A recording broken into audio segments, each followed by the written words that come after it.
Sir तुम्ही नुकसानीची पाहणी केली आहे, काय आदेश दिले आहेत? आता जे काही नुकसान काल काय परवा जे काही वादळासारखी परिस्थिती निर्माण झाली होती आणि त्याच्यामुळे मोठ्या प्रमाणामध्ये सावंतवाडी तालुक्यामध्ये जे काही विविध ठिकाणी नुकसान झालं आहे त्याची माहिती आमच्या तहसीलदारांनी आत्ताच आमच्यासमोर ठेवली.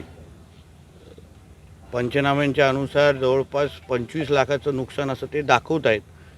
माझ्या दृष्टिकोनातून झालेलं नुकसान जे का आता पाहायला मिळते त्याच्यापेक्षा ते कमी असं मला तरी दिसतं आहे आणि म्हणून त्या सगळ्यावर मी कलेक्टर मॅडम आणि प्रशासनाशी बोलून जास्तीत जास्त नुकसान भरपाई कशी देता येईल जेणेकरून जवळपास 100 जागी नुकसान झालेलं आहे अशी माहिती प्राथमिक त्यांच्याकडे आलेली आहे आणि त्यानुसार शासनाच्या निकषामध्ये बसून जास्तीत जास्त कसं त्यांना मदत करता येईल. काही गोष्टी निकषाच्या पुढे पण जाऊन विचार करायला लागतं, कारण का सगळ्याच गोष्टी निकषामध्ये बसून देता येत नाही. शेवटी लोकांचं नुकसान झालेलं आहे, त्यांना आधार द्यायला पाहिजे, सरकार म्हणून मदत द्यायला पाहिजे आणि म्हणून आम्ही जेवढं जास्त मदत करू शकतो या दृष्टिकोनातून मदत करण्याची आमच्या सगळ्यांची भूमिका आहे. आमदार साहेब, केसरकर साहेब असतील, नगराध्यक्ष मॅडम, उपनगराध्यक्ष सगळेच आमची ही पूर्ण टीम आम्ही जे नुकसान झालेलं आहे त्या सगळ्या लोकांना जास्तीत जास्त मदत करण्याच्या दृष्टिकोनातून राज्य सरकार म्हणून आम्ही पावलं टाकणार आहोत. सर मराठी सक्तीवरून रिक्षा टॅक्सीच्या मराठी सक्तीवरून सदावर्तेंनी विरोधाची भूमिका घेतली आहे. मनसेने त्याच्यावरती सदावर्तेंना फटकावण्याची भाषा केली आहे. एक लक्षात घ्या, महाराष्ट्र सरकार म्हणून, महायुतीचं सरकार म्हणून मराठी आमच्या महाराष्ट्रामध्ये सक्तीची आहेच. प्रत्येकाला मराठी आलीच पाहिजे ही आमच्या सगळ्यांची भूमिका आहे. आमच्या परिवहन मंत्रींनी घेतलेली भूमिका, त्याचं समर्थन आदरणीय मुख्यमंत्री सकट आम्ही सगळ्यांनी केलेलं आहे की मराठी प्रत्येकाला आलीच पाहिजे आणि प्रत्येकजण शिकेल ना. असं कोण नाही शिकणार असं कोणच नाही. कोणीही उगाच ह्या मुद्द्यावर वाद करू नये असं मतात आम्ही आहे.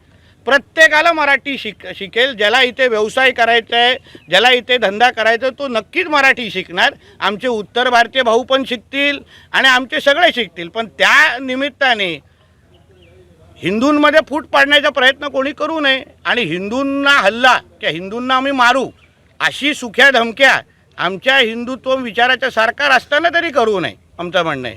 ज्यांना मराठी शिकायचं असेल त्यांना आम्ही ट्रेनिंग देऊ, त्यांना काय पाहिजे त्यांना पुस्तकं वाटू, सगळ्या गोष्टी करू. पण सरकारच्या नियमाचं पालन सगळे उत्तर भारतीय आणि सगळे अमराठी आणि सगळे आम्ही लोक करू. मराठी व्यावसायिक तर आहेत, सगळे एकत्र म्हणून करू. म्हणून हा वादाचा मुळात विषय नाही. जे राज्यामध्ये कोणीही हिंदू समाजाच्या कुठल्याही व्यक्तीला धमकी देण्याचा प्रयत्न आणि ह्याला मारू त्यांना मारू हे आमच्या हिंदुत्व विचाराच्या सरकारच्या काळात कोणी करू नये. एवढीच अगर खाज असेल तर जेव्हा MIMचे कॉर्पोरेटर बोलते की आम्हाला मला मराठी येत नाही आणि येण्याची गरज नाही, तेव्हा का गप्प बसतात? मग हे कागदी वाघ कुठे जातात? जाऊन विचारा ना त्या MIMच्या कॉन्ट्रॅक्टरला की मराठी तू का बोलणार नाहीस? तेव्हा हे बिळात लपलेले वाघ कुठे असतात? हिरव्या सापांना ठेचण्याची हिंमत नाही. आणि म्हणून जो नियम तुम्ही आता हिंदू समाजाला लावताना तोच नियम अन्य धर्मांना पण लावा. मग आम्हाला कळेल किती मुसलमान समाजाचे ड्रायव्हर हे मराठी बोलतात.